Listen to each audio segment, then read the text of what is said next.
East to Western Europe was the single most profound. So the destruction of the Nord Stream pipeline, the natural gas pipeline that carried, well, natural gas from East to Western Europe, was the single most profound act of environmental terrorism in history. It released more deadly CO2 into the atmosphere. It was also an attack on our NATO allies.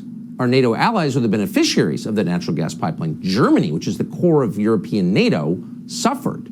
So the Biden administration was talking about how much it loves NATO, attacked NATO, and they did it. They promised to carry it out. They haven't really denied that they did it. So during an interview with Donald Trump yesterday, we thought we'd ask, who does he think did it? We previewed the answer last night. Here's the full exchange. Who blew up the Nord Stream pipeline? I don't want to get our country in trouble, so I won't answer it. But I can tell you who it wasn't, was Russia. How about when they blamed Russia? You know, they said Russia blew up their own pipeline. You got a kick out of that one, too. It wasn't Russia. So I won't answer the question only because I don't want to get our country any deeper than they already are. But it sort of all starts. We have the most incredible equipment. I rebuilt our whole military. We have things that are, you can do anything. We're equipped to do anything, but I refuse to say it because I want our country to be pristine. But it was, in many ways, blowing it up was very bad because it really created a lot of problems for Europe in terms of the cost of energy. Oh, yeah. But they shouldn't have ever been. I had that pipeline stopped, Nord Stream 2, I had it stopped, totally stopped. When Biden came in, he approved it, and they immediately started the finishing action. I had Nord Stream because I said, for Germany and Europe to get their energy from Russia, that was when I said, I sent Angela Merkel the flag. I sent her the white flag of surrender. She said, but why do you do that? I said, you've been fighting Russia for many years. If you ever have to fight with Russia and they control energy, you might as well just take the white flag of surrender. That's what I did.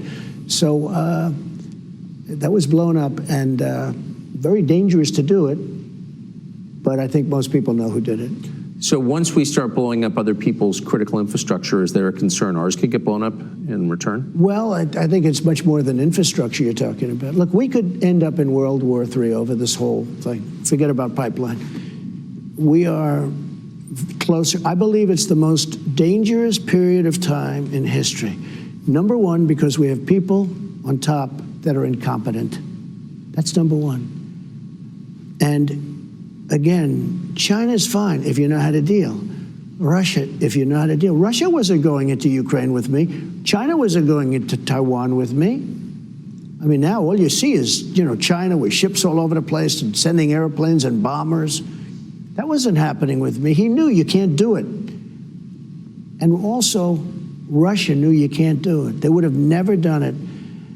The most dangerous period of time because of weaponry, because of nuclear, because of weaponry, most dangerous period of time in the history of our country and in the history of the world right now. And we have an incompetent person at the top.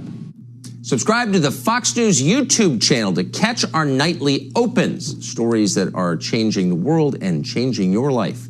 From Tucker Carlson tonight.